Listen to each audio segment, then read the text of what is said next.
CTAE, where students learn skills and craft a future in high-demand careers, is our topic on this edition of the Inside Scoop. Hello and welcome back to the Inside Scoop. I'm David Owen. Today, we've got a topic that may shed some light on more post-graduation options for your student. If you find our discussion helpful, make sure you like, subscribe, click that notification bell so you'll be alerted to new episode releases. If you have a student who's still figuring out a general direction to go in life, this chat's for you. In fact, even if they already have a course plotted, you'll want to know about the benefits offered to students through our CTAE courses here in Cobb. Our expert on the subject is Cobb Supervisor of CTAE, Art O'Neill. Art, welcome to the podcast. David, thank you so much for inviting me. I'm excited to be here today. So we are, in education, we are specialists in putting letters where words actually should be. Yes. Can you tell our audience what CTAE is? CTAE is Career, Technology, and Agricultural Education. Mm-hmm. It's made up of a focus on 17 nationally recognized industry clusters, and those clusters contain specific course or sequence of studies, whether we're talking at the middle school or high school level. Okay, so when you say sequence of studies, is that what you refer to as a pathway? Yes, okay. A pathway at the high school level is a sequence of 3 courses that introduce a student to career-specific skills as well as industry-specific skills, and there is a difference. A career-specific skill is what is often referred to as either employability. Sometimes you may hear soft skill, durable skill, but that is a skill that every individual needs to be able to be successful in the industry setting. Oh, sure. In any industry, In any, yes, sir. And so, but the industry-specific skill, that becomes specific to the pathway that the student is studying. So if I'm in graphics, if I'm in healthcare, engineering, marketing, just go down the line, that student is learning specific industry skill that will allow them to transition to an intermediate level position if that's their choice in that industry. Okay, so give us an example. You kind of touched on 3 of them right there. Can you tell us a little more about the general industries that CTAE touches on, just to give us a ballpark picture? Are there more that you can tell us about? Certainly. The 17 clusters run from agriculture to you have government service, which includes your traditional JROTC, plus also government administration, architecture and construction. Okay. That is more in line with a engineering, drafting, and design, as opposed to other industry areas that we also have, which is engineering and technology. That's the more theoretical application of engineering. We could also talk about arts and AV, which is graphics, and your audio, video, technology, and film. Okay. A very big element now in Georgia as that entertainment industry continues to grow. Yollywood is what we refer to here. Outstanding. But and then some very important ones, law enforcement and hospitality and tourism. But I don't want to downplay the importance of education training, which allows us to really emphasize for students interested in teaching to be able to build that platform before they transition to their post-secondary experience. As a CTAE course? As a CTAE course. Wow. You have 2 different, we'll call them tracks, if you will, in education and training. You have early childhood, which is specific to toddler to 3 years, and then you have education, which picks up with your pre-K all the way through the 12th grade year. Wow. Okay, so we've already learned something, or at least I have. That's amazing. I had no clue. Anytime somebody says CTAE, we all have our kind of preconceived notions, ranging from, wood shop of the 1950s through some of the newer things like TV and film, of course, caught my eye. That's something we do here in our department.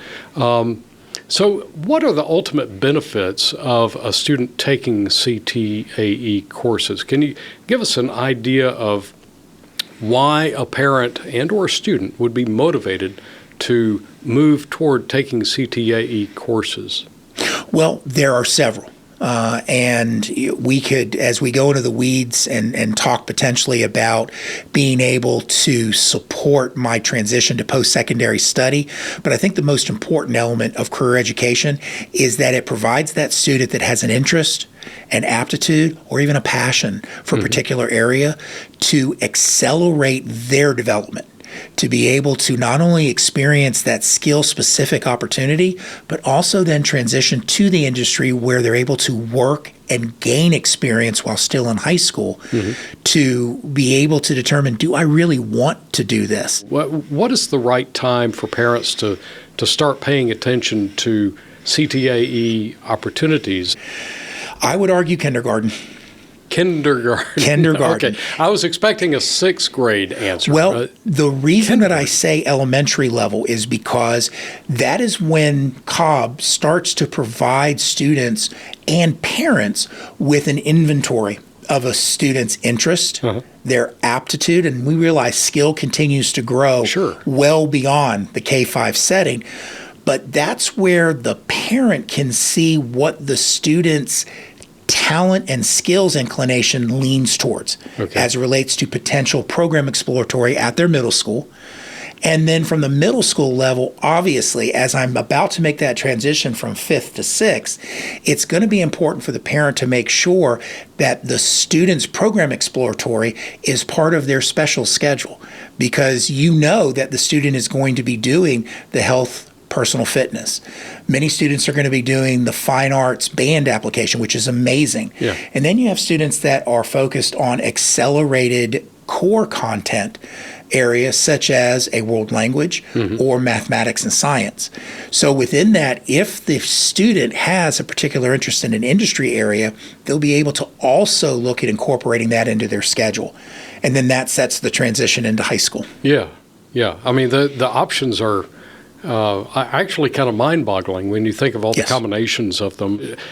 Tell us what exploratories are in this context. What the middle school program exploratory does is it begins to introduce those durable or essential employability skills in the middle grade level.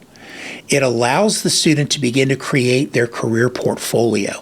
And this is an important tool for the student to have, because it not only allows them to have a single spot to house any credentials that they may achieve while in middle school or high school, but it also allows them to sort of focus the development of their brand.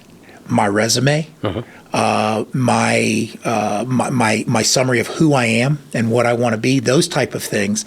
But the exploratory is more of a semantics, because it provides that 30,000-foot picture of a career, as opposed to when they transition into the high school where they're beginning to look at industry-specific skill. So they're at high school level, they're moving in on the ones that capture their attention, capture their interest. Exploratories are kind of the menu, if you will, the pictures on the menu to make it easier to understand what these various industries are and where they might be able to fit in. Is that a fair? That's a great way to describe it. That is very fair, because the emphasis of that 30,000-foot view is career exploration. I have my own preconceived notion, but can you tell us a little bit about what work-based learning actually is from a CTAE standpoint? Well, to begin, I want to be transparent in that I believe the work-based learning experience is the most important experience a career education student can have, because what it does, it allows them to take the industry skill that they've been introduced in their high school program pathway and apply it in an industry setting. It's not just, it's no longer where I am experiencing or exploring a career.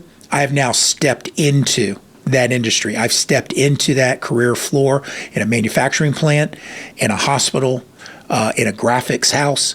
All of those things are now put in place where I'm working with an industry mentor in the industry. And so work-based learning is an opportunity available at the high school level to a student 15 years of age or older. They do not have to complete a pathway to be part of work-based learning, because oftentimes what we find is students begin to combine that experience with the opportunity to also enhance the checkbook. Yeah, that's always a good by thing. looking for an experience that provides a paid internship. Okay. Not Wow. required, but one thing that we are trying to develop for our students. I am extremely proud of the work that the district's CTAE team has done in building work-based learning. When I moved into this position 5 years ago, we had 8 high schools with a work-based learning program. We now have programs at all 17 high schools, with programs also at 2 district level programs. And of those 17 high school programs, 4 have full-time work-based learning coordinators. And that's what we want to work towards, is where that coordinator can provide this experience to the student across the whole day to give them more flexibility. And I'll explain why that's important. For a student interested in construction, there aren't many opportunities to intern at 4 o'clock in the afternoon. That's true. Because the construction site is closed. They don't want to work in the heat of the day. They've gone on. So that student would take the first part of their day to work on site and then transition into the school for the second half of the day to continue with their course study. Oh. Same in culinary. Yeah. All of your prep work is done before we open for lunch and dinner opportunities. That provides the student with that flexibility. And so we've also been able to add, and this may be interesting to parents who are always looking for something for the kids to do during the summer, a summer work-based learning opportunity, both at the district level, and we now have expanded it to 3 high schools where their local coordinator is working with their students. Our district program is for students at schools that we're still trying to build that summer experience.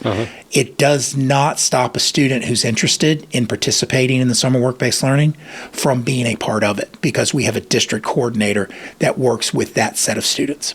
Wow. Okay. So now the whole notion of summer school, but getting paid, it's a totally different perspective on that option. Just a minute ago, you mentioned a portfolio, a career portfolio for students, and we were in the middle of talking about middle schoolers. I can't even, as a parent, the whole notion of thinking what's going to be on my child's resume when they're in 7th grade. I mean, that's not a normal way of thinking for a parent, but one who wants to look ahead. Yes. This is a great way to help beef up that resume, even if the child doesn't know exactly what they want to do, right? Exactly. When you're talking about the middle school portfolio, you're looking more at that skills inventory. The student lists on the resume the skills they've acquired. Okay. At the middle school level, those are most likely digital badges. In the technology world, Microsoft, your Word, your PowerPoint, your Excel. So they can get certified on stuff like that? They can earn credentials. Holy cow. At middle school level? In the middle school level, yes, sir. I am so behind. And so now we also have opportunities for students to initiate the high school study in 8th grade.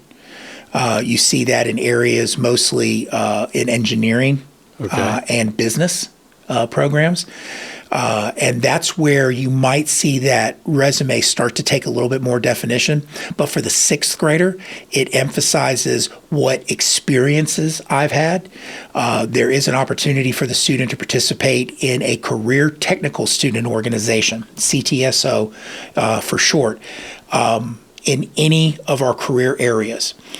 You may know these, or your audience may know them more as things like FBLA, DECA, Skills USA. Yeah. These are career organizations that allow the student to begin to network with industry professionals earlier. Wow. They begin to network with peers across the state through competitions and leadership conferences. But they also get the opportunity to expand that experience through this platform. Yeah. But what we found is our post-secondary partners, especially at the university system, have really enjoyed learning more about portfolios because it shows that student's willing to complete a task. Oh, yeah. They're willing to build a skill that will help them be successful at that college or university level. And so now these students are able to add that to their admissions packet, which gives them a leg up. in that admissions process. Oh, huge. I mean, how many teenagers do we know that have a little trouble just focusing on any one thing in life? I mean, you don't see that everywhere. That's amazing. No, and I'm unabashed when I celebrate CTAE in reminding our community, we graduate 99% of students that complete a high school career pathway. 99. Okay. That is that's telling you, I think, at least in my world, something right is going on. Yeah. Okay, so let's touch on one last thing here. The phrase articulated credits has been bounced around lately. Yes. Is this? I'm hearing rumors of something new coming about in CTAE. Can you give us the inside scoop? See how I work that in there? Certainly.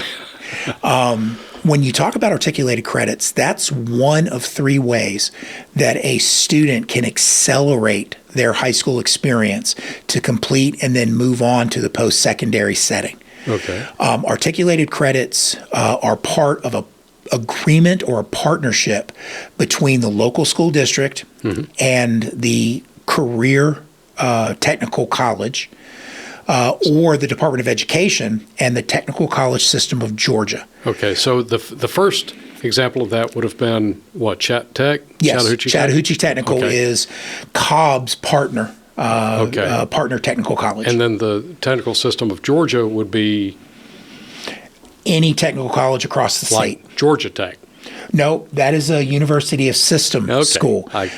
You have Gwinnett Technical College, you have Lanier Technical College. Okay. All right. There are technical colleges across the state that service particular school districts in terms of the next opportunity outside of articulated credit, which is dual enrollment. Okay. But the articulated credit allows the student to earn credit towards the completion of a technical college credential by completing a high school pathway. Okay. And that's a part of that partnership agreement.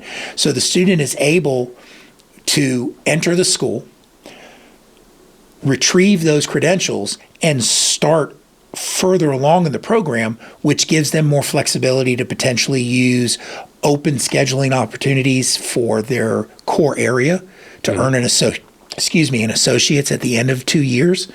And so that really that offers them an amazing opportunity to accelerate if they choose then to transfer to a University of System school to complete their bachelor's.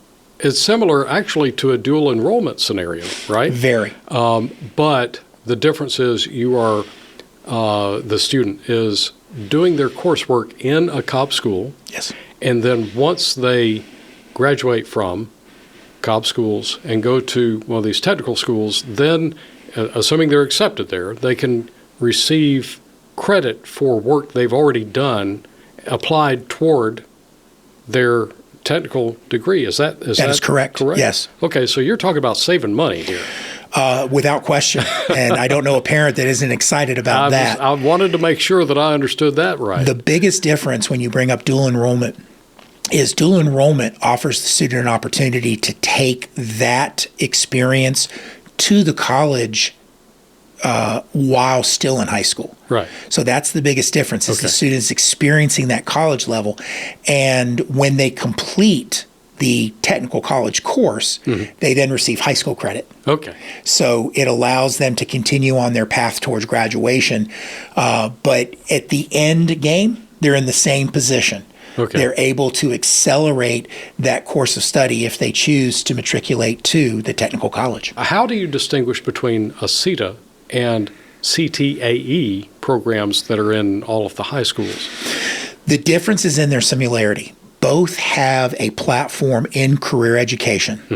What the Innovation Academy offers a student in Cobb is the opportunity to study in a high-demand career area that the district could not put into a regular school because of the resource and equipment demands. So it's just too expensive to put Without it in all. Question. If I were to dilute that across the district, the student would not be able to have that same experience and then transition into these high-demand areas such as healthcare, emerging technologies such as cybersecurity or networking. Yeah. And it allows a student that knows they have that passion to really get in depth. Yeah, drill down into the nitty-gritty of it all. Without question. And so they, again, both in the same platform, they're both looking at developing that career platform, those employability skills and those industry-specific skills. But those programs that CTAE has done an amazing job developing and expanding, they would not be as successful in a local high school setting. Okay, so we understand also there is a second CTAE Yes. being constructed. Are you a part of the planning for that so that all of these things work together instead of competing against one another? Without question. And I really appreciate leadership's focus on bringing stakeholders to the table and considering me to be one of those stakeholders. Sure. Because of my focus on career education and working with industry partners to identify these high demand workforce needs, both within the region and state, we're able to come to the table, have conversations about what the next Innovation Academy should emphasize. One thing that we don't want to do is duplicate programs. Exactly. Because that doesn't allow the student to have that experience. I'm fortunate that the present CTAE administration has really emphasized developing that partnership with the CTAE team. Dr. Barney and her team are amazing. They are. And I really appreciate the opportunity to have continued discussions about not only how the district can continue to support the development of her program, future academies, but also how their program can help to develop programs at the local high school in regards to ancillary type elements. Health science, a major pillar at CTAE. And we then begin to look at health office management in our schools, which is something that requires a computer lab. That's true. Very easily addressed in regards to expenditure of resources, but it goes to serve what the programs at CTAE are developing specifically within the very unique elements, say, of clinical lab, phlebotomy, and surgical tech. The student is the most important element in everything that we do, and I know that often sounds cliche, but that truly is our focus. And we serve, this year, we've just gotten over that 60,000 student limit.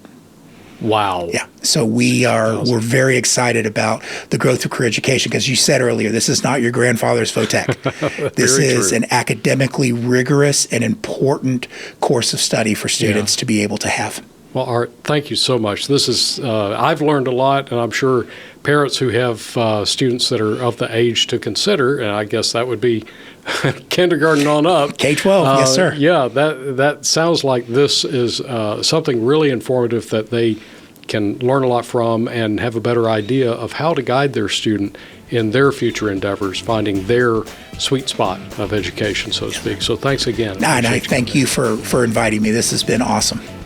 Art and his folks have all sorts of resources on the district website that you'll find helpful. We'll be sure to make sure they're included in the show notes and the description on YouTube. And don't forget to pass this episode along to a friend. Everybody likes having options for their students. Thank you for listening to this edition of The Inside Scoop, a podcast produced by the Cobb County School District.